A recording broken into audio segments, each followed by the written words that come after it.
Thanks to Intertops and Bet Online. Intertop Sportsbook, 22 years online. Sign up, deposit, and win. The late game. Rockets 4.5, 209.5 against the Jazz.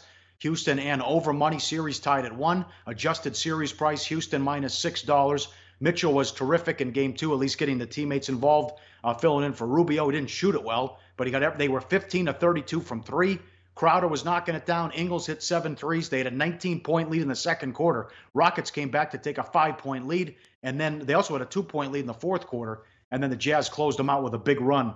Burks and Crowder combined for 32 and 14 in game 2. Total team effort. Remember, the Jazz have the second best record in the league going back to late January. And here we go again. I mean, this really gets interesting if the Rockets lose this game tonight, because Chris Paul's never been to a conference final. You know about the issues Harden's had the last couple of years in the playoffs, and he ran out of gas against San Antonio. You won 65 games. You would have won 70 if everyone stayed healthy. You're the 1 seed. It's a tough place to play. You know, Houston has not played well going back the last 2 weeks of the regular season.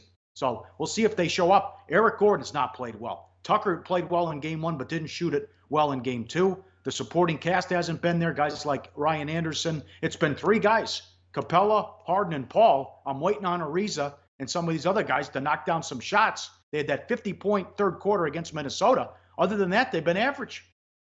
No question. I agree with you wholeheartedly, Pauly. But the truth about this Houston team, you talked about all the guys that have 0 postseason success. You know, Paul and Harden certainly stand out in that regard. Let's not forget Mike D'Antoni, who doesn't exactly have a history of postseason success, and he's had some pretty good teams that he's coached in the postseason over the years. I remember a Phoenix team that was probably good enough to play for or win a title that never got there under D'Antoni's tutelage. So it's not just the star players, it's also the head coach, and he's going against a head coach in Quinn Snyder who has done everything right in the regular season, in the postseason. Look, Donovan Mitchell, the rookie, fills in for the starting point guard, Rubio, and what's he have? Career-high 11 assists in the ballgame. The Jazz, 52% from the floor. As you mentioned, 15 to 32 from three-point range, and everybody doing things right. The most impressive thing from Utah's Game 2 win wasn't the fact they got out to the big lead, and it wasn't the fact they won the game. The most impressive thing was that Utah survived not just 1, but 2 big Rockets runs on their home floor, blowing that big lead early. Then again in the fourth quarter, having to rally from behind. That was impressive for Utah. It's a team that showed poise, but it's also a team that won game 2 in large part due to red-hot shooting, and that's not necessarily going to be easy to duplicate in game 3 tonight. Yeah, the comments after the game about you got to respect your opponent. It's the playoffs. What are you doing? So the fact that they were up 27 in the second quarter of game 1 and they relaxed, like D'Antoni said, like, you guys haven't won anything. And you see Golden State's up 2-0. You got to respect your opponent, how they came out flat and were down 19. How about tomorrow? The Sixers are laying 9.5. It at home in game 3. The first half is 7. There you go, as everyone's aware of that 31-4 stat. And then you got Cleveland's only 4.5 at home Saturday night. Sure. In terms of the numbers, I'm not surprised at all by where those point spreads came out.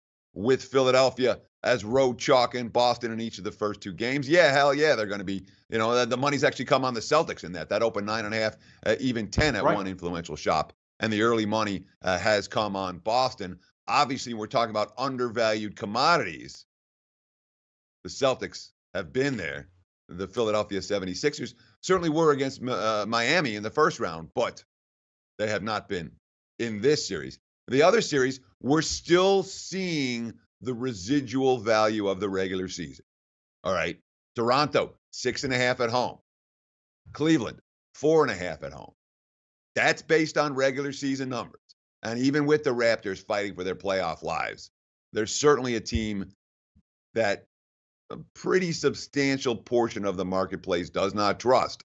But of course, the Cavs, with that number 29 defensive ranking from the regular season, wise guys aren't excited about laying points with Cleveland over the weekend. And although we have seen that early money come on the Cavs, it's not going any further than 4.5. This line will close, I would expect, in this same range. All right, adjusted series price, depends where you shop. Cleveland is minus 750 and the Celtics are minus 135. Like the show? Help us keep the lights on. Please make sure to comment, share, and subscribe to all the Sportsbook Review videos. Thanks so much. Best of luck. Enjoy the game.